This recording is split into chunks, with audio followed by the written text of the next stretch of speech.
जय हिंद भाई, कैसे हैं आप सब? आशा करता हूँ आप सब बहुत अच्छे होंगे और आप सबको 26 जनवरी की बहुत बहुत शुभकामनाएं। आप 26 जनवरी को ये वीडियो देख रहे हो, है ना?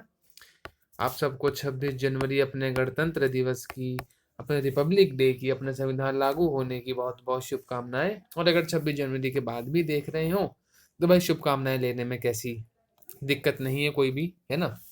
तो ये वीडियो किस चीज़ के बारे में होने वाली है? DSSB MTS, जो कि 24 में आई थी, 2024 में 812/24 जिसका पोस्ट कोड था, उसके एग्जाम में सिर्फ और सिर्फ 1 महीना बचा है। उसका एग्जाम कब से शुरू हो रहा है जी? आपका 24 फरवरी से। 24 फरवरी की थर्ड शिफ्ट से, 24 फरवरी की थर्ड शिफ्ट से उसका एग्जाम है ना? तो इस वीडियो में मैं आपसे ये बताऊंगा कि आपकी क्या स्ट्रैटेजी होनी चाहिए और क्या सोर्स होने चाहिए आपके पढ़ने के। ठीक है? और रिजल्ट कब तक आ सकता है? इसका प्रोसेस, इसमें क्या क्या होता है, क्या एग्जाम के बाद भी कुछ होगा, और इसकी ज्वाइनिंग कब तक हो जाएगी? आपकी ज्वाइनिंग अभी मैं आपको बता दूं, ईयर एंड तक इसकी ज्वाइनिंग हो जाएगी। इसके प्रोसेस में और कुछ नहीं होता। इससे पहले आपको एक और बात बता दूं कि भाई चैनल को सब्सक्राइब करना मत भूलना, क्योंकि ऐसी इंपॉर्टेंट अपडेट और हर पोस्ट कोड की, हर वैकेंसी की अपडेट पाने के लिए ये चैनल आपको सब्सक्राइब करना बहुत ज़रूरी है। और हमारा टेलीग्राम ग्रुप ज्वाइन कर लेना, ठीक है? ताकि कोई छोटी मोटी इन्फॉर्मेशन हो जिसमें हम वीडियो ना बना पाए तो उसको आप ज्वाइन करके मिल सके आपको। चलिए, प्रोसेस मैं आपको बता रहा था। इसके प्रोसेस में कुछ नहीं है, सिर्फ एक एग्ज़ाम है। एग्ज़ाम के बाद आपका ई डोजियर होगा। ई डोजियर क्या होता है मेरे भाई? सब यही पूछते रहते हैं। ई डोजियर कुछ नहीं होता। इसमें आपकी कितनी कट ऑफ आएंगी मैं आपको ये बताता हूँ। टोटल दो दो कट ऑफ आएंगी इसमें आपकी। पहली ई डोजियर के लिए आती है, अभी आपका एग्जाम होगा, फिर आपका ई डोजियर के लिए कट ऑफ आएगी। मतलब वैकेंसी से, टोटल वैकेंसी 550 के आसपास है इसमें, 567। देखो मैं आपको दिखाता हूँ। टोटल 567 इसमें वैकेंसी है, तो दोगुने बच्चे को ई डोजियर के लिए बुलाया जाएगा। किसके लिए? ई डोजियर के लिए। मतलब कितने 1000 बच्चों को ई डोजियर के लिए बुलाया जाएगा, 1000, 1100, है ना? इसमें क्या होता है भाई, आपको अपने 11,000 क्यों कर दिए मैंने ये? इसमें आपको अपने डॉक्यूमेंट अपलोड करने होते हैं। क्या करना होता है? कुछ नहीं करना होता, बस डॉक्यूमेंट जो भी आपने फॉर्म भरते टाइम लगाए हैं और जो भी एडिशनल डॉक्यूमेंट हैं आपके, वो आपको अपलोड करने होते हैं। बस यही आपका ई डोजियर होता है। और उसके बाद आ जाएगी भाई आपकी फाइनल कट ऑफ।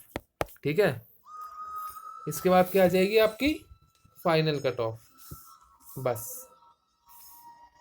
2 मिनट भाई।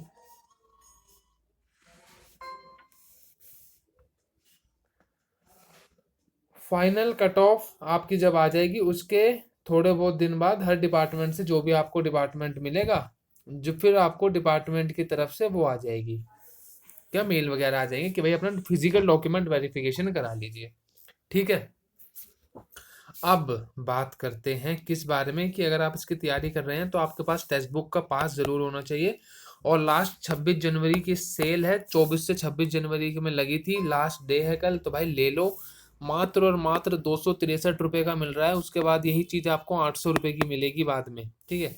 मेरा कूपन कोड CHSI लगा लेना। मेरे कूपन कोड से आपको 20 रुपये का एडिशनली कैशबैक भी मिलेगा, अगर आप मेरे को उसका स्क्रीनशॉट जो है DM कर दोगे मेरे टेलीग्राम पर। ठीक है? DM करना है किस पर? टेलीग्राम पर।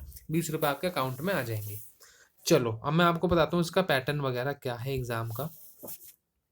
वही सेम पैटर्न है एग्जाम का जो आपके बॉर्डर वगैरह में रहता है ना। 5 सेक्शन आते हैं, 4 4, 40 40 क्वेश्चन के, टोटल 200 क्वेश्चन। अब आप पूछोगे भाई एक सेफ स्कोर बता दो सबके। मैं अगर इसी वीडियो में सेफ स्कोर नहीं बताऊंगा तो इतने कमेंट आ जाएंगे कि भाई सेफ स्कोर। भाई सेफ स्कोर मैं कह रहा हूँ 140 तक नंबर ले आओ UR वाला, आप नौकरी ले लोगे इसमें। ठीक है? कंपटीशन बहुत कम रहेगा। जूनियर असिस्टेंट में ही आपने देखा होगा यार, जूनियर असिस्टेंट में ही जब 22% अटेंडेंस है, तो ये तो उससे भी छोटी नौकरी है। मैं मान के नहीं जा रहा कि इसमें 20% भी अटेंडेंस आएगी। इसकी अटेंडेंस मुश्किल से मुश्किल भाई 15 से 20% आएगी।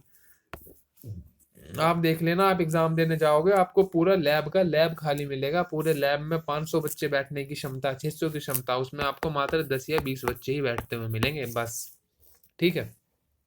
UR वाला बच्चा 140 के आसपास नंबर अपने रॉ ले आओ, आपकी नौकरी पक्की है इसमें। OBC वाला 125-30 ले आओ, SC ST 115-20, ST तो भाई 100 नंबर भी ले आओ, बहुत है। ठीक है? पैटर्न इसका वही 5 section 40 number. English Hindi. English कहाँ से करें? इंग्लिश भाई विनय कक्षा का चैनल है, विनय कक्षा। वहां से आप ग्रामर के रूल पढ़ लो, और जो भी वो प्रैक्टिस करा रहे हैं ना, बस प्रैक्टिस चल रही है चैनल पे DSSB PYQ की, वो देख लो। अगर आपको पेड कोर्स लेना है किसी भी चीज का, विनय कक्षा पर अवेलेबल है सारे सब्जेक्ट का। अगर आपको कुछ भी चीज वीक है, इंग्लिश, हिंदी, रीजनिंग, है ना, कुछ भी आपका वीक है ले सकते हो, आपकी मर्जी है। नहीं तो यूट्यूब पर ये चीज चल रही है, इसको इसको देख लो। हिंदी में कुछ फालतू चीज मत पढ़ो मेरे भाई, ग्रामर इतनी नहीं आती हिंदी में, मैं आपसे फिर कह रहा हूँ। आपको याद आएगा जब आप पेपर में बैठोगे, ग्रामर मतलब व्याकरण नहीं आती है। व्याकरण पता नहीं लिखते कैसे हैं, शायद ऐसे ही लिखते हैं व्याकरण, या का पूरा आता है, मेरे को पता नहीं। चलो का पूरा कर देते हैं। आप देख रहे हो मेरे को व्याकरण लिखना नहीं आता, पर मेरे हिंदी में पूरे नंबर आते हैं DSSB में। क्यों आते हैं? क्योंकि लिखने का कोई पार्ट है नहीं, है ना। और व्याकरण इसमें नहीं आती इतनी, क्या आता है इसमें? वोकैब। वोकैब में क्या भाई, मुहावरे याद कर लो, क्या मुहावरे याद कर लो, और आपके विलोम शब्द याद कर लो। विलोम हो गया, पर्यायवाची हो गया, ये सारे शब्द याद कर लो, इनसे आपका काम हो जाएगा।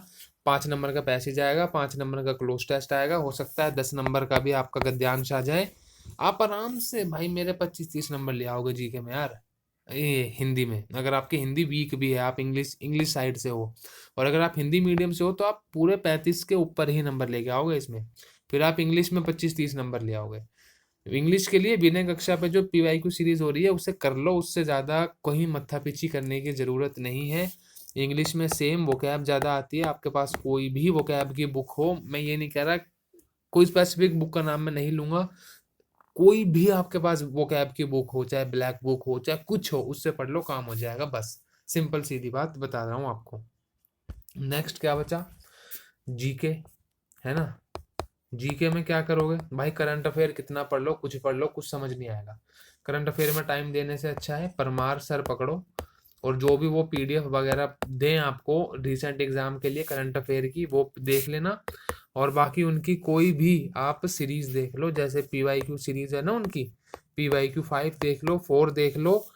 जरूरी नहीं है पूरी देखनी है, आप 10-15 क्लास कर लो, आपका बहुत फायदा हो जाएगा, उसी में से आपके 20-25 नंबर आ जाएंगे, बहुत है। ठीक। हिंदी, अब क्या हो गया, इंग्लिश, हिंदी, जीके हो गया। मैथ्स में आपको क्या करना है?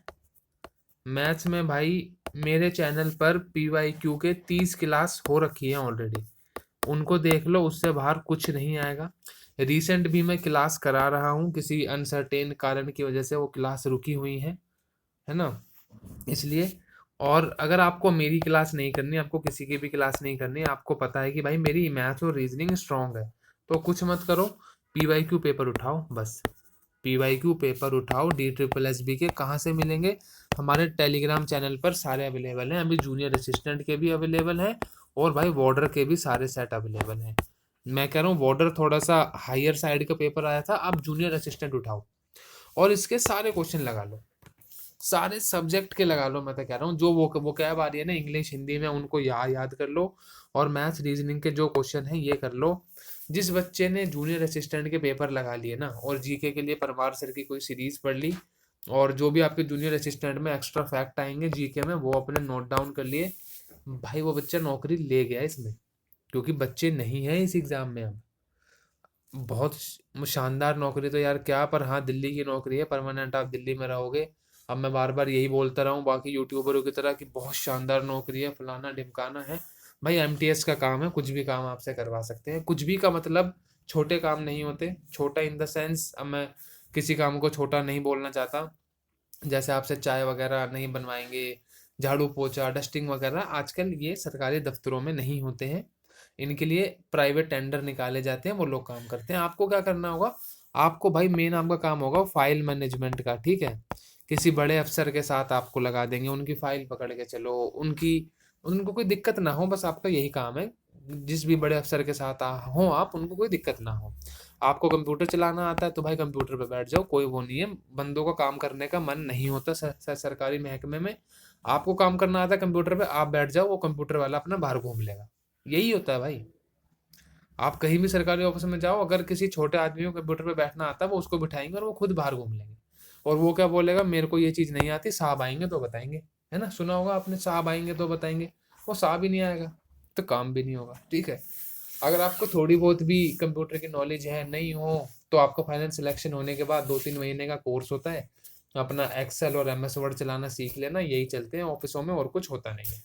ठीक है, मैथ रीजनिंग मेरी सीरीज देखने का मन नहीं है, किसी की सीरीज देखने का मन नहीं है, आपको मैथ्स तो रीजनिंग आती है, जूनियर असिस्टेंट का पेपर पकड़ो, लगाने शुरू कर दो जब तक पेपर आपका नहीं होता।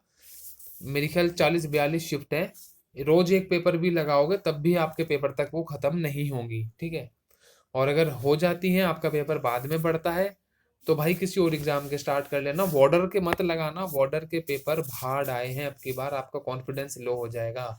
और एमटीएस का पेपर हार्ड नहीं आएगा, जूनियर असिस्टेंट के पेपर के जैसा ही पेपर आएगा। ठीक है, बॉर्डर का पेपर हार्ड है भाई जूनियर असिस्टेंट से, उसकी मैथ रीजनिंग ऐसी है आपसे हिलेगी नहीं। अगर आपको शक हो ना तो एक पेपर जूनियर असिस्टेंट का लगाना और एक पेपर बॉर्डर का लगाना।